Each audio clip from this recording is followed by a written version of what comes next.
Olá, eu sou o Watson, professor com propósito, e nesse vídeo nós vamos falar em especial de um livro que fala de um assunto muito importante para você se tornar uma pessoa plena, que é sabedoria. Hoje nós falaremos a respeito desse livro aqui, ó, A Pirâmide da Sabedoria, e esse livro ele vai nos dar alguns recursos, algumas ideias, ferramentas, sugestões para nós nos tornarmos pessoas sábias, tá bom? Se você gosta desse conteúdo, eu te convido a assistir o vídeo até o final, curtir, seguir o nosso canal, compartilhar, comentar aí, deixar as suas sugestões nos comentários e assistir os próximos vídeos. Bora lá? Em primeiro lugar, nós vamos ver os conceitos apresentados a respeito da sabedoria aqui neste livro.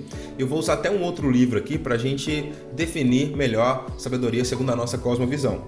Mas é interessante que ele fala da pirâmide da sabedoria fazendo uma comparação com aquela pirâmide alimentar, aquela famosa usada ali pelos nutricionistas, nutrólogos, para tratar dos alimentos mais importantes que devem estar em maior quantidade na nossa dieta, né, na nossa alimentação, e os alimentos menos importantes, que são superficiais, mas que também geram algum tipo de agrado, de prazer na nossa alimentação, torna ela mais leve. Então, nós vamos comparar aquilo que dá sabedoria, traz sabedoria de fato, com uma pirâmide alimentar. E aí, vou partir para esse outro livro aqui, ó.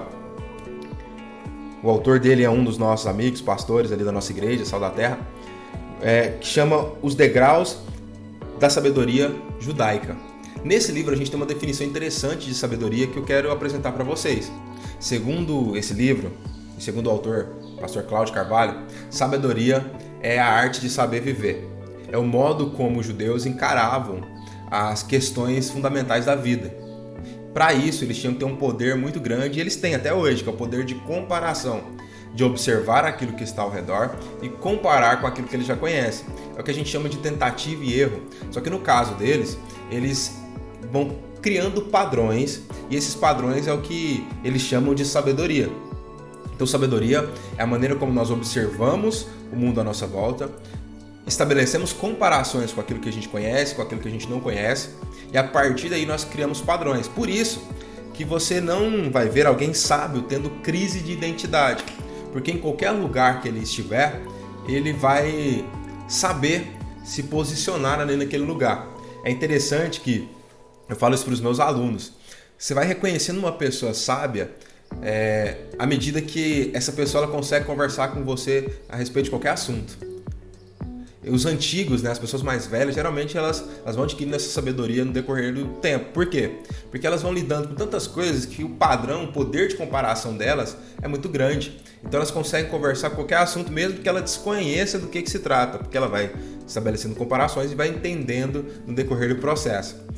Voltando aqui para o nosso livro que nós estamos trabalhando, ele associa uma pessoa sábia a uma pessoa saudável, que é aquela pessoa que sabe viver, usando a referência que nós obtivemos do pastor Cláudio.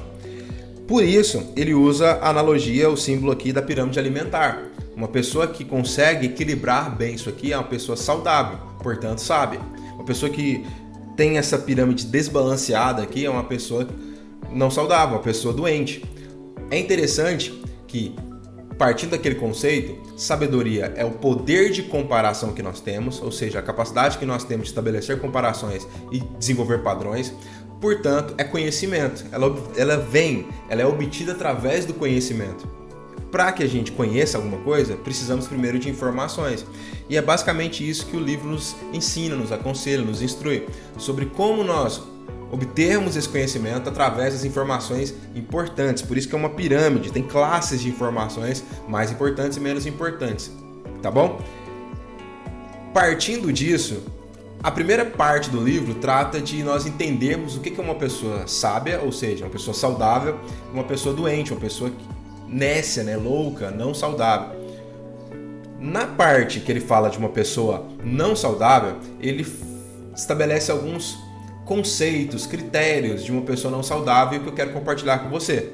A primeira coisa que nos faz uma pessoa doente em relação à sabedoria, ou seja, aquela pessoa que não tem poder de comparação, significa aquela pessoa que vive em crise de identidade, aquela pessoa que não consegue se adaptar nos ambientes que ela é colocada, e aí ela não obtém sucesso, ela não consegue alcançar os seus objetivos. A primeira coisa que leva a pessoa a se tornar doente em relação à sabedoria é a sobrecarga de informação. Nós vivemos na era da informação.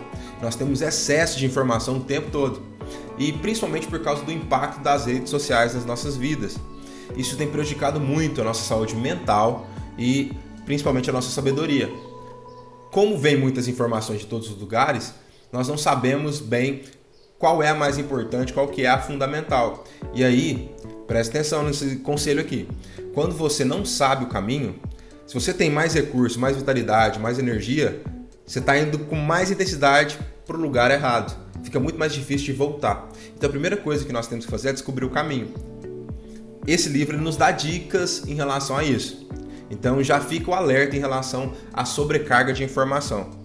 Você tem essas curadorias, você tem filtros que te ajudam a estabelecer quais informações são mais importantes e relevantes para você? Depois, ele fala sobre a desconexão da verdade. Com tanta informação assim, é difícil nós fazermos essa curadoria. E aí a gente tem o perigo das fake news. Como a gente hoje em dia busca pela informação mais rápida e não pela informação mais contundente, mais verdadeira, significa que a primeira informação ela causa mais impacto em nós. Então qual que é o papel das mídias, das redes sociais hoje? Trazer a informação cada vez mais rápido. Eles não se preocupam em analisar se aquilo é coerente, é verdadeiro ou não. E isso para nós vai nos desconectando da verdade. Tem uma coisa interessante que esse livro aborda também, que é a questão do algoritmo. O algoritmo ele vai criar uma bolha ao nosso redor a ponto de tudo que nós obtivermos de informação seja algo que responde às nossas dúvidas, responde aos nossos anseios, né, às nossas vontades. Isso é perigoso. Para que a gente tenha informação relevante, nós temos que estar aberto ao contraditório, senão não tem comparação. Lembra da definição de sabedoria? E aí a gente vive esse problema. Pessoas desconectadas com a realidade, pessoas que não conhecem a verdade. E aí elas vão construindo as suas próprias verdades e, na prática, vai fazer com que ela se frustre e ela entre em conflito com o mundo real. É o que mais tem por aí. Se você está passando por esses problemas, te convido a iniciar essa leitura no ano de 2025, tá? Seguindo o nosso livro, nós temos uma parte, dando continuidade a essa parte que nos causa doença em relação à sabedoria, nós temos uma parte que fala do individualismo e do narcisismo, que é exatamente a consequência dessa bolha criada ao nosso redor. Trazendo pessoas que só respondem aos nossos desejos e, por consequência, nós não vamos só perdendo o poder de comparação, mas nós vamos perdendo a vontade de estabelecer essa comparação.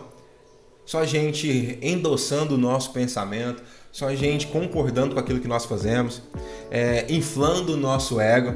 É por isso que tanto conteúdo de autoajuda, de autoanálise, descubra a verdade dentro de você mesmo, tem surgido por aí, e isso não passa de algo paliativo, é só superficial. A busca por esse conteúdo de autoajuda, de entretenimento, coisas que vão endossando o nosso comportamento, ele nos impede de buscarmos a verdade, buscarmos um conhecimento mais profundo, que é o questionar a respeito do que está à nossa volta, inclusive a respeito de nós. É interessante que a Bíblia, a palavra de Deus, ela nos dá algumas referências de como nós buscarmos essa sabedoria. E ela nos dá alguns alertas quando isso não ocorre da maneira que agrada a Deus. Por exemplo, o caminho que leva à salvação é um caminho estreito. E um caminho que leva à perdição é um caminho largo, amplo. O que isso significa na prática? Que a estratégia do inimigo para nos desviar do foco não é nos dar poucas opções, não é o que alguns religiosos dizem, fechar as portas. Pelo contrário, ele abre o máximo de portas possíveis, ele nos dá o máximo de opções possíveis para que a gente fique confuso. E aí, na confusão, nós talvez estamos com os recursos certos, com a energia a todo vapor, só que indo na direção errada, e isso vai nos afastar mais dos nossos objetivos. Por isso, cuidado, selecione bem aquilo que você vai fazer, aquilo que vai entrar como informação para a sua vida, tá? Como conhecimento para a sua vida. Isso é um recurso, como a gente falou no vídeo passado, importantíssimo para você se tornar uma pessoa plena. E por fim, para nós encerrarmos essa parte que fala sobre as doenças pela falta de sabedoria, o livro ele encerra esse trecho ali, essa etapa, falando e nos incentivando a buscarmos uma verdadeira sabedoria, fontes que nos levam a sermos sábios de fato. E aí, uma das questões, a última reflexão em relação a essas doenças é você conseguir dar nome a elas. Você conseguir identificar aquilo que realmente te atrapalha, aquilo que tira o seu foco, aquilo que te distrai, aquilo que te deixa confuso. Você consegue, de fato, fazer esse filtro? Se não, eu te convido a assistir o nosso próximo vídeo, onde nós continuaremos falando a respeito do livro e nós vamos falar sobre as fontes de sabedoria verdadeira. Se você gostou desse conteúdo, curta, comenta, compartilhe e não deixe de seguir para os próximos vídeos. Até breve!